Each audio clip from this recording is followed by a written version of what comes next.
Bonjour, je propose aujourd'hui une petite vidéo de pratique corporelle à faire en classe. En effet, ça fait longtemps que je fais des choses en classe et puis j'ai découvert un atelier Canopé la semaine dernière sur les pratiques corporelles de bien-être et, euh, et cet atelier en fait m'a beaucoup intéressée parce que cette année j'ai eu beaucoup de difficultés, plus que les autres années, à mettre en place des activités de relaxation, des activités de méditation.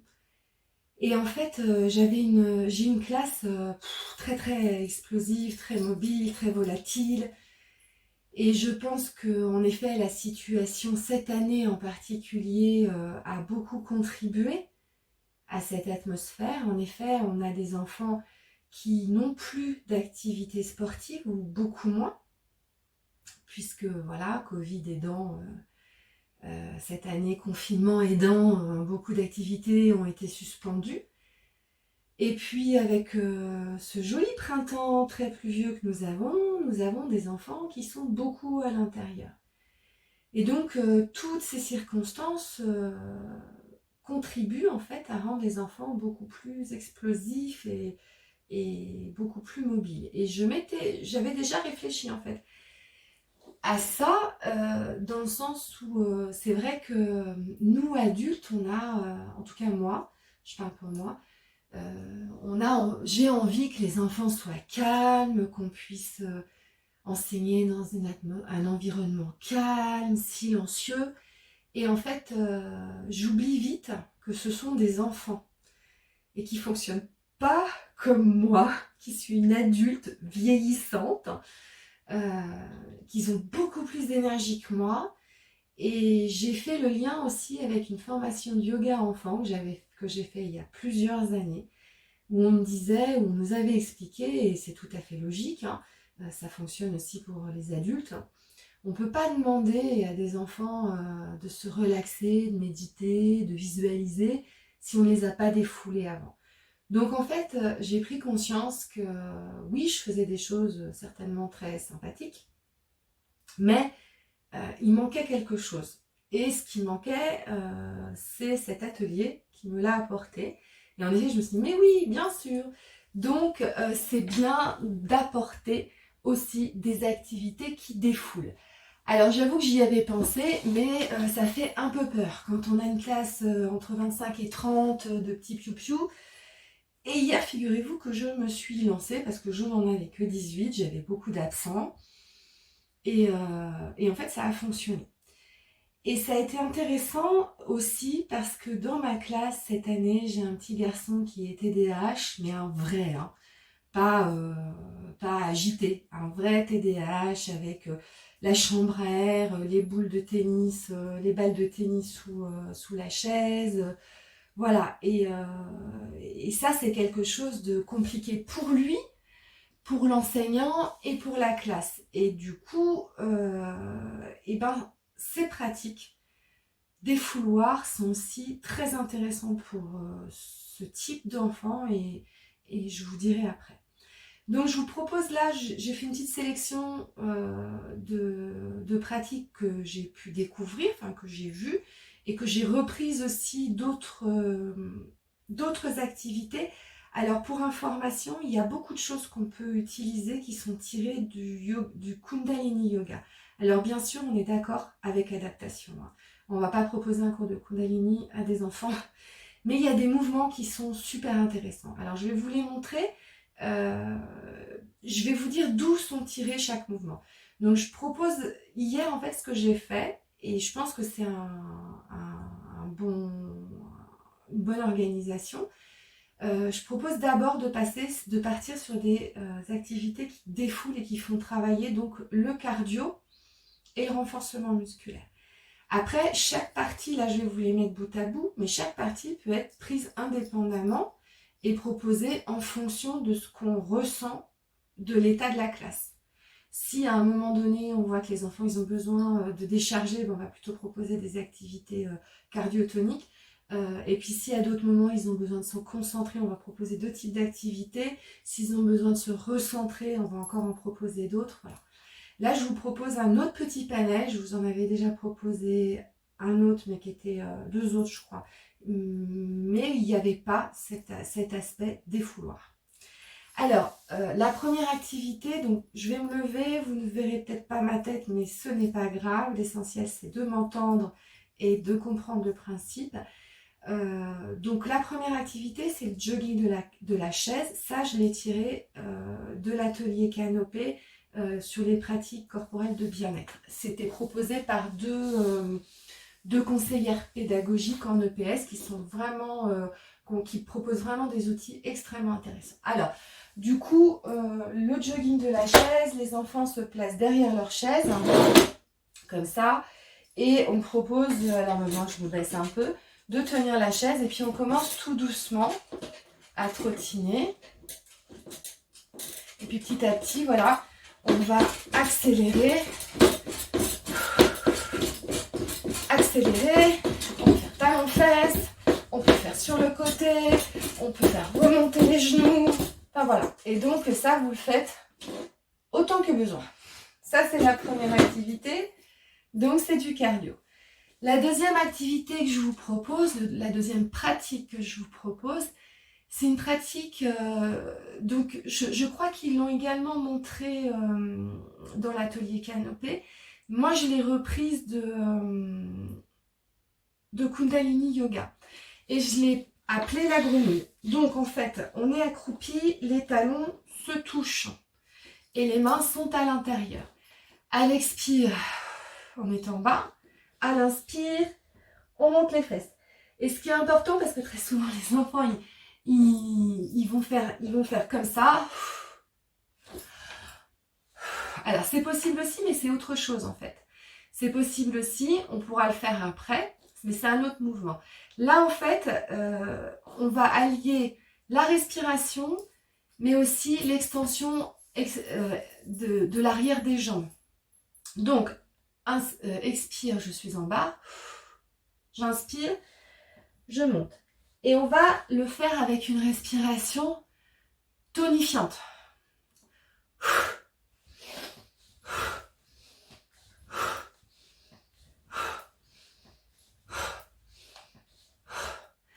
Alors, si vous le faites 20 fois, je peux vous assurer que j'ai testé hier, ils ont adoré, mais ça fait super mal aux jambes. Donc voilà, ça c'est la première pratique. Après, on peut varier. On peut mettre une main entre les jambes et l'autre main, par exemple, de l'autre côté à l'extérieur de la jambe gauche. Et sur le même principe, on expire, on inspire. Et là, en fait, on va pivoter.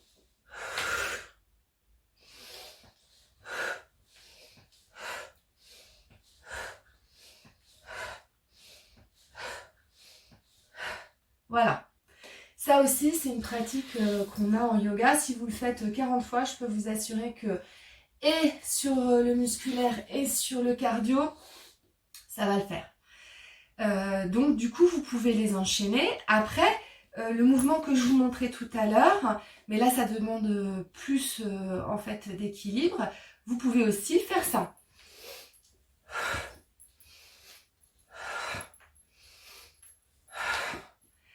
Et là aussi, ça fait bien travailler les cuisses et le cardio. Donc voilà pour les mouvements un peu plus cardio. Après, j'ai proposé un autre mouvement qu'on peut appeler le Kazachok. Donc ça aussi, c'est une pratique qui est tirée du yoga de la Kundalini. Pourquoi le Kazachok? Donc on va placer un bras au-dessus de l'autre, comme ça. D'accord? Et puis, on va commencer par balancer les hanches. Donc en montant sur la pointe des pieds, on descend, on monte, on descend. Et puis on va faire de plus en plus vite. Et puis après on peut le faire en ouvrant les jambes.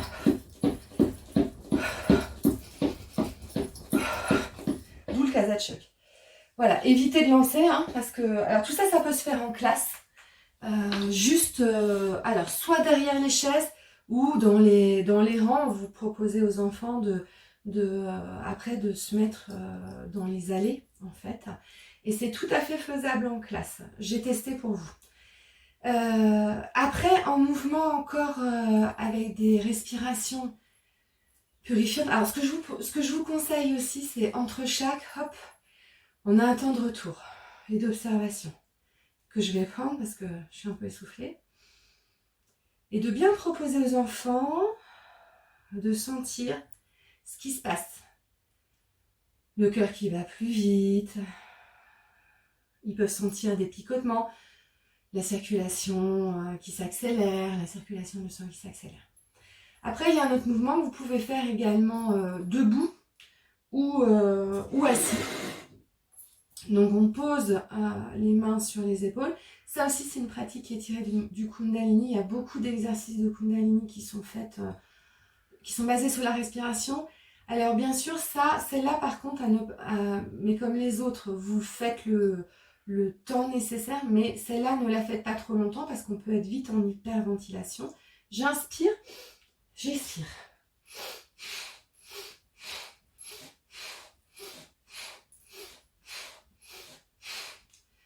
Et vous revenez. Après, on peut aussi faire cet exercice-là. Donc, on va faire.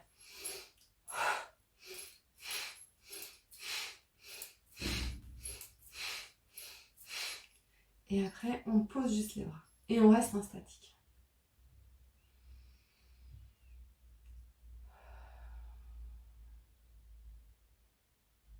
Bon, déjà là, vous avez pas mal d'exercices qui sont en mouvement. Après, en renforcement musculaire, ce qu'on peut proposer dans la même séance, c'est l'exercice du cavalier. Hop. Donc, on est en squat. Les pieds sont sur l'extérieur. C'est le cavalier. D'accord ? Et on a bien les jambes, les genoux bien pliés, les jambes bien pliées. Et on monte, on inspire. On expire.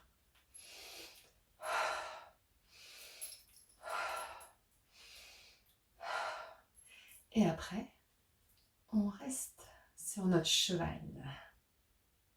Et là, ça fait bien mal. Après, il y a l'exercice de la chaise. Vous pouvez proposer aux enfants, leur dire, bon, bah voilà, vous savez comment on s'assied sur une chaise. Eh bien, on va s'asseoir, mais sans chaise. Hop, alors on peut le faire de la même façon. Commencer en dynamique. Et puis, continuer en statique. Alors, ils peuvent mettre les mains comme ça. Ils peuvent mettre les mains où ils veulent. Mais ils restent en statique. Voilà. Alors, en général, après ça, ça va. Ils sont assez défoulés. Donc ça, c'était des exercices de défoulement. Après, on fait un retour au calme. Du coup. Donc le retour au calme, on va se focaliser sur la respiration. Je vous propose de poser les mains sur le ventre et de passer à une respiration abdominale qui calme, de sentir. Donc vous pouvez proposer aux enfants de visualiser le ballon.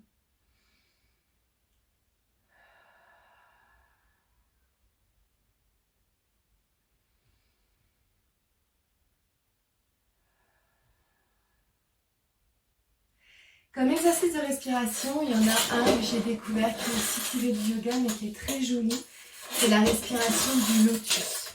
Alors, on commence par inspirer, on ouvre les bras. Expire, on va retourner, on va joindre les mains, retourner, de telle façon que les doigts touchent le sternum, la pointe du sternum. On inspire là, on inspire, on expire, on inspire, et on expire en faisant le dos rond. On inspire, on lève. On expire, on pose les mains sur la tête. On inspire, on relève. Et on expire, les pétales du lotus s'ouvrent. Donc je vous le refais. Inspire.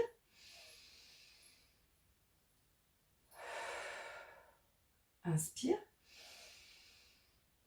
Expire.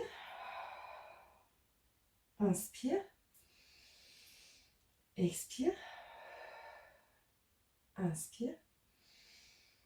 Expire. Voilà. Donc ça, c'est une autre sorte de respiration. Pour la concentration, alors ça, ils me l'ont rappelé donc, dans l'atelier Canopée, mais c'est quelque chose qu'on pratique aussi en yoga, c'est quelque chose d'assez connu. Et ça aide vraiment à la concentration et en plus c'est super rigolo à faire et je vous avoue que même nous les adultes on a du mal. C'est en fait décoordonner les 4 membres, faire quelque chose de différent avec chacun des membres. Alors moi j'ai juste démarré hier avec eux, mais même moi j'arrive pas toujours à le faire avec les 4. Donc vous pouvez, ce que j'ai proposé hier qui est tout à fait faisable, donc je vous le propose parce que je l'ai testé. Vous pouvez donc proposer aux enfants de faire des cercles vers l'extérieur avec leurs mains. Avec la main droite, par exemple. Donc, cercle vers l'extérieur. Et puis, une fois qu'ils ont bien automatisé, ils vont faire des cercles vers l'intérieur avec la main gauche. Donc, dans l'autre sens. Voilà. On continue, on fait un cercle vers l'extérieur avec la main droite. On prend son pied, c'est le cas de le dire. Et on va faire, vous voyez, un cercle vers l'intérieur avec le pied droit. Là, du coup, on déconnecte main droite, pied gauche. Et après, plus difficile, vous allez changer. Donc, le pied gauche continue vers l'intérieur. Hop. Et la main droite va changer. Donc, la main droite va aller vers l'intérieur, comme le pied droit. Et après, le pied droit va aller vers l'extérieur. Et la main gauche vers l'intérieur. Et la main droite vers l'intérieur. Donc, vous avez compris le principe. Autre chose qu'on fait très souvent, alors je fais ce mouvement-là avec la main droite et ce mouvement-là avec la main gauche. Rien que ça, avec des enfants, c'est déjà... Voilà. Et ça, en fait, ça permet de faire travailler les 2 hémisphères et c'est un super exercice de concentration. Et même pour vous, franchement, faites-le parce que ça permet de travailler la flexibilité. C'est pas forcément évident. Ce sont des exercices qui sont faits également avec les personnes âgées pour permettre de reconstruire des connexions. Après, en relaxation, je vous ai déjà montré des choses.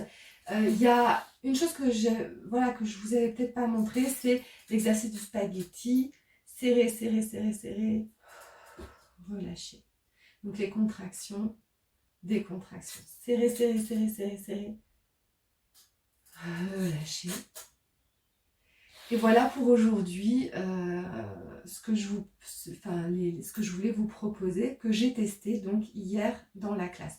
Sachant que chacune de ces pratiques peuvent être mises bout à bout ou bien séparées. Vous pouvez faire par exemple la première partie avec tout le cardio et le renforcement musculaire.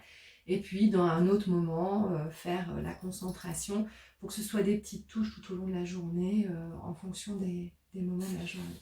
Voilà, j'espère que cet échange vous aura plu et vous servira. Je vous souhaite une belle journée.